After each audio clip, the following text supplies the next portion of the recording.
Okay, classic car sports fans, here we have my 1969 70 Series 1240Z. Fully original, fully back to factory spec, which means everything is as per how it left the factory, including the color. It's safari gold or mustard yellow, whichever you want to call it. But it is based off the factory color that we're able to trace back in the past.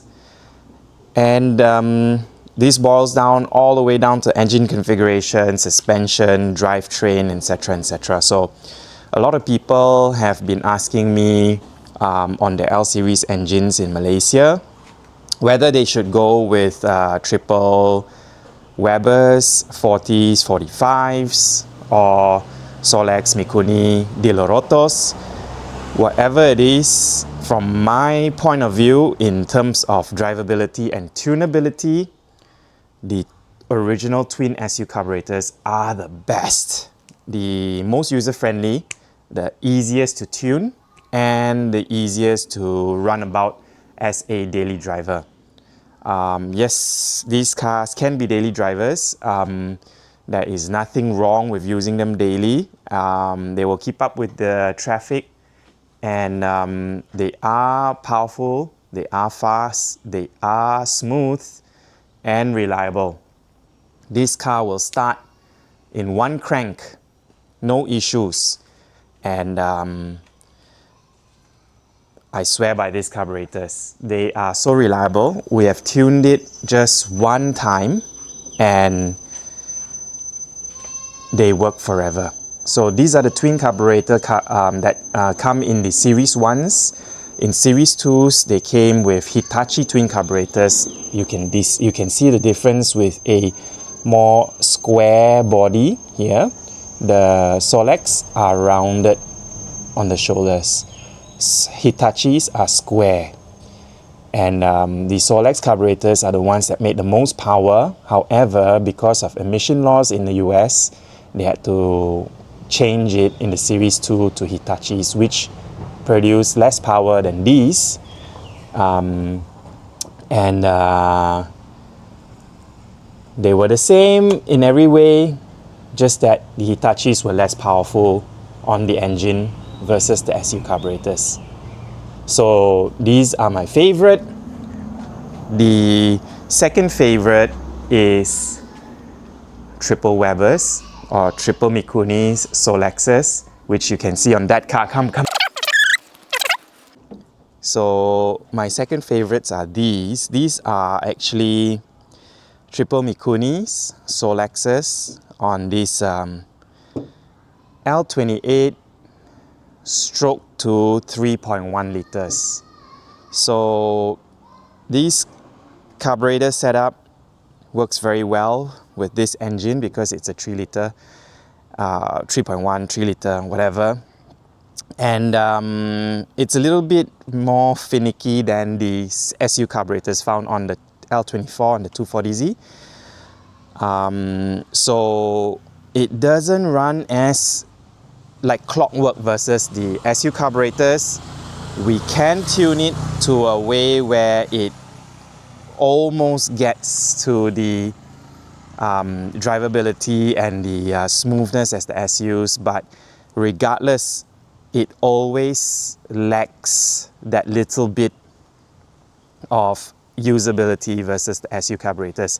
If you ask me, this one's a little bit more sensitive to having a fine tune. You have to be really on it to tune it perfectly, whereas the SU carburetors, you can figure out a ballpark figure of perimeters of tuning and it will be more or less right, and it will stay right forever. These triple Webers, SUs, triple Mikunis, Webers, etc., they are a little bit more sensitive to making sure that you have to fine tune properly. Really fine tune properly, because you're trying to balance 3 carburetors amongst 6 pistons, and There's also a higher tendency for fuel leaks, higher tendency for failure. There are much more linkages here. The accelerator pedal becomes heavier because you're working against more springs. So overall, the car becomes a little bit more difficult to drive. So if it were me and I were to drive these cars all the time, every day, I'll just keep the double SU carburetors. That's what I think should go. That's the best option for L28 engines, L24 engines. Alright, on to the second topic of discussion, which is widening, over-fendering the car and lowering the car. As you can see, this blue car has had over-fenders fitted on. I've got really wide rims in this car. They are 12 inches wide, so I had no choice but to go with over-fenders and to cut the fenders. While doing that, I obviously had to lower the car as well, because if not, it will not look good. So I've got custom suspension set up all round with built-in camber plates. Again, if you ask me, if I were to do it again, I would have kept the car fully stock body, narrow body, without cutting the fenders, without having over fenders, and running on a much more narrow wheel and tire package. Same as what the factory wanted us to run in, seen on. Alright, as you can see, this ride height, this size of wheel and tire package, I'm running 195/55/15 on 7-inch wide rims, and it's a perfect fit. No fouling of the fenders, no rubbing on the inside wheel well, no problems. This is the perfect tire package. 195/55/15, 7-inch wide rims. This offset of the rims are zero offset, and they are totally flush. The wheel gap is huge, 4 fingers, but it's super comfortable, very nice to drive. I have no issues with bumps, etc. It tracks well, it holds its speed. It's a very disciplined car in this manner.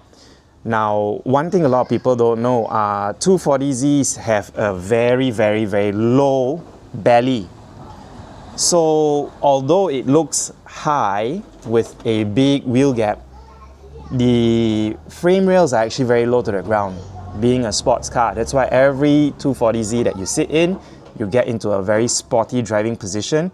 You're very low to the ground. Your bum is actually very low to the ground because the belly of the car is low to the ground.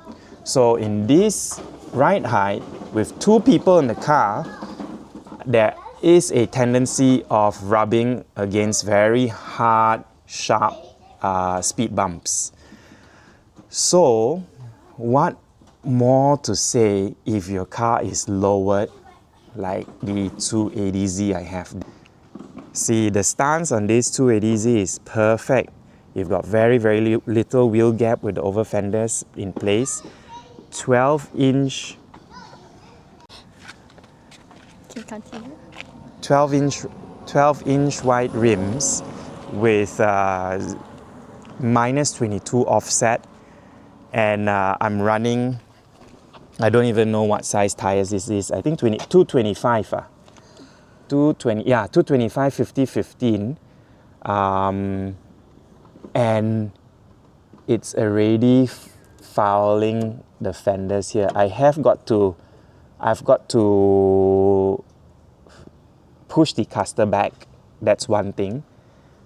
But the other thing is the frame rail is super duper low to the ground, and this car will scrape every single bump that is on the road, no matter how high and no matter how low.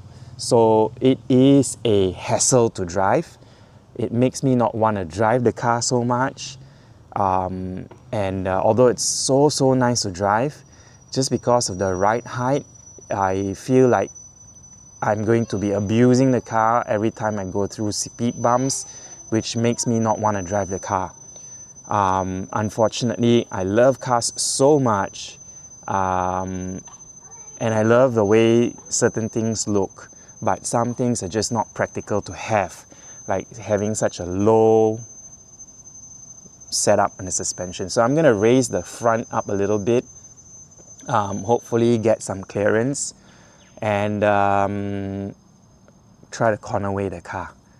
So I've got a bit of work left to do in this car. As you can see, I've changed the over fenders from the wide ones to the narrow ones just to get the aesthetics looking good and correct.